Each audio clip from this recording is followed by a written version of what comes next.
Salut copain, salut toi. Salut, moi je m'appelle Justine, j'ai 30 ans et j'ai accouché très prématurément.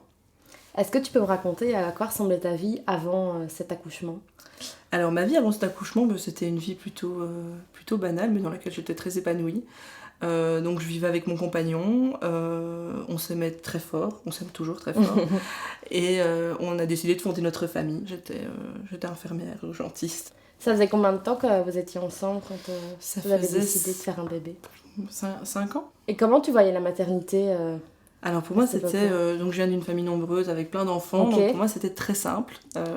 Une fois qu'on tombait enceinte, une fois que j'allais tomber enceinte, ça allait être très fluide, les choses allaient se mettre en place très facilement, Ouais. une grossesse heureuse et épanouie, un accouchement après 9 mois, un postpartum compliqué comme beaucoup de femmes, mais voilà, je voyais ça très heureux en fait. Je voyais pas d'ombre au tableau et donc voilà. On souhaitait fonder notre famille et faire un bébé était dans la continuité Ouais. pour nous quoi. Je suis tombée enceinte, on était très très heureux. Ouais. Vraiment, ça a été une explosion de joie pour tous les deux.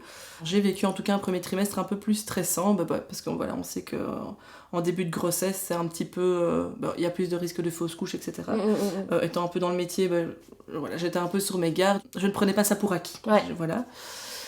T'étais malade? J'avais un petit peu de nausée, mais j'étais pas non plus hyper malade, j'étais crevée. Une fois la première échomorpho et le premier trimestre passé, voilà, là je me suis vraiment épanouie là-dedans, mon ventre a commencé à s'arrondir, on a commencé un peu à se projeter, à acheter les premières petites choses, on est parti en vacances avec nos potes, c'est un très chouette deuxième trimestre. Vous connaissiez le sexe, etc. On connaissait le sexe, oui, Vous aviez le prénom. On parlait déjà du prénom avant que je tombe enceinte. T'as une grossesse avec une vie tu continues à vivre normalement. Oui, c'est ça. Je reste toujours un petit peu... voilà, je suis quelqu'un qui me méfie toujours un peu, donc je suis pas du genre à aller courir un marathon. Ou, je suis pas ce genre de femme enceinte qui va faire plein de sport et tout. J'admire ça, mais c'est pas moi malheureusement. Mais vraiment, je profite de ma grossesse à 1000%, quoi. Est-ce que tu peux me raconter ce qui s'est passé, cet accouchement? Un jour, je suis chez mes beaux-parents, je me souviens, et j'ai des grosses douleurs au ventre qui apparaissent. J'en suis au point où je vomis, je suis vraiment pas bien, et donc je dis à Benjamin, mon compagnon, écoute, est-ce qu'on n'irait pas consulter? J'ai un peu peur. Et donc on va aux urgences. Donc on me fait une écho, là tout va super bien, le bébé est en pleine forme, je la sentais bouger, hein, donc j'étais pas très inquiète. Et puis je demande au médecin qui regarde mon col. Elle se rend compte qu'il est un petit peu ouvert, quoi. Donc c'est un peu bizarre. Donc là, t'étais enceinte de combien de temps? J'étais enceinte, je pense, de 23-24 semaines. Ouais. Donc il faut savoir que 24 semaines, c'est le moment où le bébé est dit viable. Donc là, je flippe un petit peu quand même. Hein. Je me dis, oulala, je me dis de rentrer, de me reposer un petit peu, qu'il n'y a pas de quoi m'alarmer, mais qu'il faut faire un petit peu attention. Et donc on va surveiller ça. Ok. Je m'alarme un petit peu quand même. Le 2 jours après, on va chez notre gynéco du coup et puis il me fait l'examen et là il se rend compte qu'effectivement mon col s'est encore plus dilaté que 2 jours auparavant.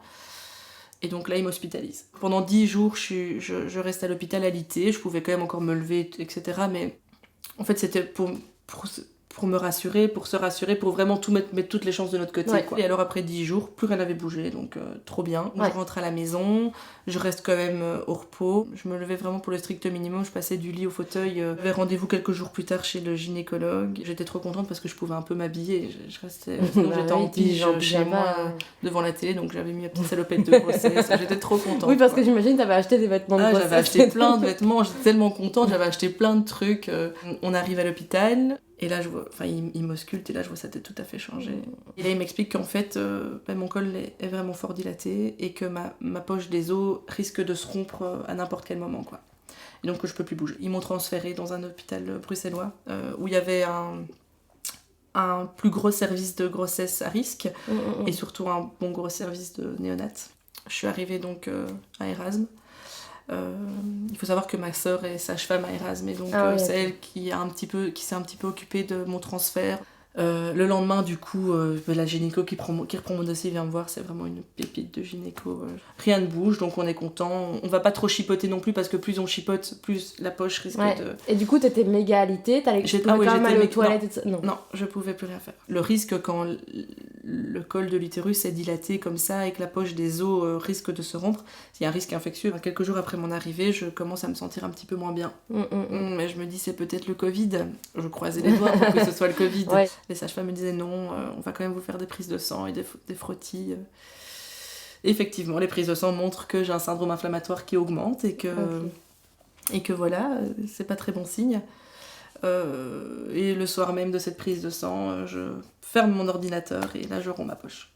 J'étais trempée déjà parce que toute seule. j'étais toute seule, il était 22-23 heures, donc mon compagnon était rentré parce qu'il pouvait pas dormir avec moi. Je crie, j'ai besoin d'aide, et là je me rends compte, là je pars en crise de panique ouais, complète. Et t'es en mode survie, je pense. Je suis en mode survie, vraiment. Et donc la sage-femme est arrivée, elle a appelé directement la gynécologue qui est venue me faire une échographie. Mon bébé va très bien. Elle bouge dans tous les sens, elle ne se rend même pas compte qu'il y a un peu moins de liquide. On me laisse un monitoring toute la nuit pour me rassurer, parce que j'étais vraiment en panique, j'avais besoin de me prouver que mon bébé allait bien, même si je la sentais bouger. Enfin voilà, je la sentais pas bouger comme d'habitude parce qu'il y avait du liquide en moi, en fait, simplement. Et donc voilà. Ce que j'ai oublié de dire, c'est qu'il m'avait mis des antibiotiques quand j'ai commencé à avoir un syndrome inflammatoire.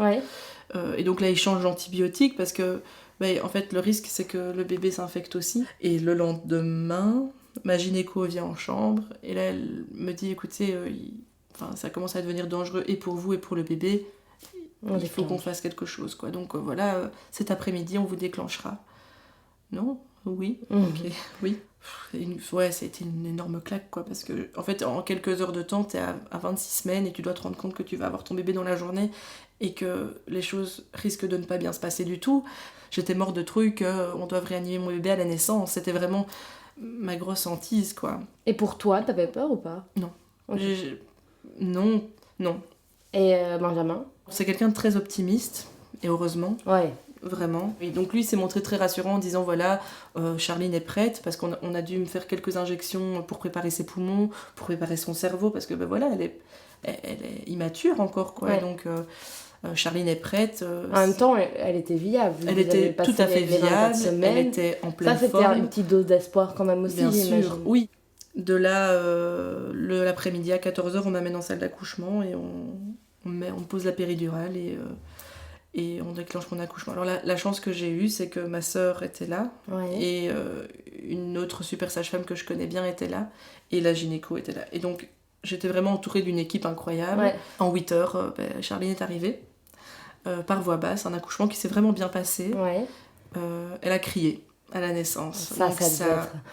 Ça a été vraiment un soulagement énorme. Elle est née le 9 septembre 2021 à 23h57, à 26 semaines d'aménorrhée. Et Charline pesait 1 petit kilo à la naissance, mesurait 36 cm, et c'est vraiment bien pour un bébé de son terme. C'était une petite crevette. Mais beaucoup de médecins nous disaient que c'était vraiment un bon poids, quoi. Donc tout le monde est parti avec Charline. Benjamin a pu suivre les médecins et moi je me suis retrouvée seule avec ma sœur. Ma sœur n'a pas voulu suivre. Ça c'est incroyable, ça, c'est trop bien. Ah oui, non, ça a été vraiment incroyable. C'était très très émouvant comme naissance. Et puis elle allait tellement bien, elle s'est tellement bien adaptée à la vie extra-utérine qu'ils ont pu venir me la montrer. Charline et Benjamin sont montés en néonat et moi je suis restée là parce qu'il faut quand même faire des soins. Et puis le soir même, j'ai pu monter près d'eux. Et là, 3 longs mois ont commencé. Il fallait qu'elle grandisse, qu'elle prenne du poids, qu'elle mûrisse, en fait. J'ai pu allaiter. Enfin, j'ai pas allaité, j'ai d'abord tiré mon lait pendant... Puis j'ai quand même pu allaiter jusqu'à ces 10 mois, exclusivement. Ça a été vraiment... Tu avais le droit d'aller la voir quand tu voulais? Ouais, quand je voulais, non-stop. J'étais incapable de partir de sa chambre, en fait. Je me sentais très coupable. Et, à Erasme, ce qu'ils ont mis en place, en fait, c'est... des chambres pour les parents de bébés préma. Et donc en fait où on peut dormir, on dormait là, on montait 4 étages, on était près de notre bébé, donc ça c'était vraiment top. On a fait ça pendant 1 mois, et puis après pendant 1 mois on est retourné vivre chez mes parents qui habitent pas loin d'Erasme. Et puis on est rentrés, Charline et moi, en chambre mère-enfant. Mais du coup, pendant ces 2 mois, tout se passait très bien pour elle. Elle évoluait très bien, il n'y a pas eu de grosses complications. Franchement, c'est un bébé incroyable. Elle avait une envie de vivre et une force de vie incroyable, quoi. La seule petite ombre au tableau, c'est que les bébés, quand ils naissent, ils ont un petit canal artériel qui se ferme à la naissance au niveau du cœur. Charline, liée à sa prématurité, ce canal artériel ne s'est pas fermé. Donc on a un petit peu attendu, ça s'est pas fermé, on a donné quelques traitements, ça n'a pas fonctionné. Et en fait, ça pouvait empêcher un bon développement, en fait, au niveau respiratoire. Elle a dû être opérée du cœur, mais elle pesait 1,5 kg à ce moment-là, donc opérer un bébé de 1,5 kg, ça se fait pas n'importe où. Donc on a dû la transférer à l'hôpital des enfants. Donc ça a été vraiment très très difficile. Et une fois qu'elle a été opérée, là, les choses ont vraiment super bien évolué. Elle a pris beaucoup de poids, elle a bien grandi. Elle a commencé à avoir la force de téter. Donc on a pu passer rapidement en chambre mère-enfant. Et dans la chambre mère-enfant, ça a été une révélation, quoi. En fait, j'avais le sentiment que je pouvais plus m'occuper de Charline. C'était moi qui m'en occupais, quoi. Quand j'avais le sentiment qu'elle avait faim, je pouvais la prendre. Ouais, au niveau lui de donner à rôle de manger. mère, Ouais. tu pouvais pouvais lui faire ses l'incarner un peu soins. peut-être plus comme tu l'imaginais. C'est ça. Finalement. Elle était très petite, elle était quand même plus fragile. On est sorti de l'hôpital, elle pesait 2,2 kg, pardon. Ah oui, pas elle 2 était kilos. quand même petite. Ouais, elle était petite. Quand vous êtes sorti de l'hôpital, c'était plus ou moins la date de son terme. Une semaine avant le terme. Et ça a été incroyable. On était de nouveau en pleine vague Covid, il fallait protéger Charline du Covid. On n'avait rien. Enfin, on n'avait rien. En fait, après, une infirmière est venue me rassurer en disant non, mais vous êtes là, elle a à manger, il faut juste un petit lit. J'ai ça. Ok, ben vous avez tout ce qu'il faut. Pour l'habiller, ça se passait comment? Parce qu'elle était minuscule. Elle était minuscule. Alors, pour l'habiller à l'hôpital, on l'habillait pas, il faisait tellement bon. Ma maman et ma belle-maman, elles avaient vraiment été dénicher des petites pépites un peu partout, de vêtements taille 42.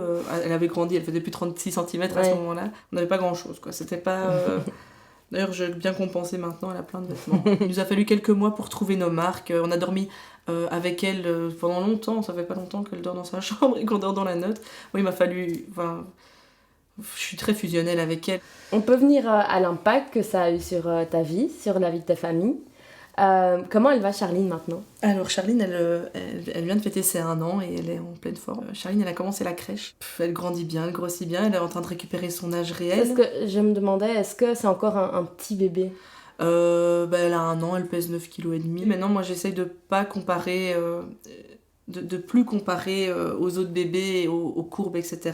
Tout roule, quoi. Elle mange bien, elle évolue au niveau psychomoteur super bien, elle a soif de vivre, quoi. Elle veut tout découvrir, tout voir tout le temps, elle est ultra éveillée. Donc Charline pète le feu, vraiment. Et ça, c'est plaisir. Et toi, sur ta vie à toi Moi, il m'a fallu quelques temps pour me réparer un petit peu. Ça a brisé pas mal de choses en moi. J'étais quelqu'un d'assez naïf, donc je me suis pris une belle claque. J'ai dû faire un gros suivi quand même pour, comme je te disais, pour me réparer un petit peu, pour recoller un petit peu tous les morceaux. Mais maintenant ça va, j'ai pu reprendre le travail. C'est vraiment compliqué pendant 1 an et demi de ne pas bosser du tout. Je suis devenue... déjà je suis devenue maman. Quand on devient maman, je pense qu'on change fondamentalement. Je suis vraiment une maman louve, alors que je me voyais pas du tout maman comme ça. Avant d'accoucher, je pensais que j'allais être une maman super cool. Oui, fais ça, seulement mange des cailloux, oui. Pas du tout. Je veux qu'elle sache tout son parcours. Donc elle a un petit album photo de son séjour en néonate pour qu'elle puisse voir en fait qu'elle est... Elle est encore suivie de manière un peu plus... Il faut savoir que les ex-prémas sont suivis par des neuropédiatres jusqu'à leurs 7 ans, de manière plus ou moins rapprochée en fonction de leur évolution. Charline, pour l'instant, elle évolue tellement bien que... Mais à part ça, non. Pour son cœur, elle a été suivie, mais c'est terminé. Je ne veux pas conditionner sa vie là-dedans, quoi. Enfin, voilà, elle en a assez vu.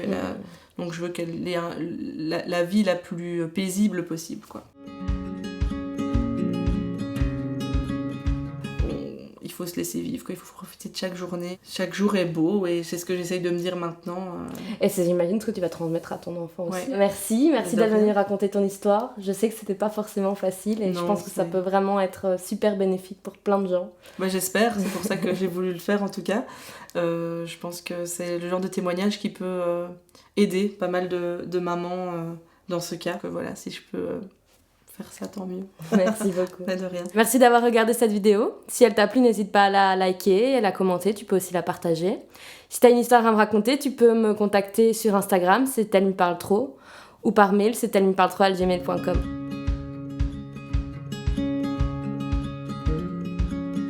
Vivons. Vive la vie.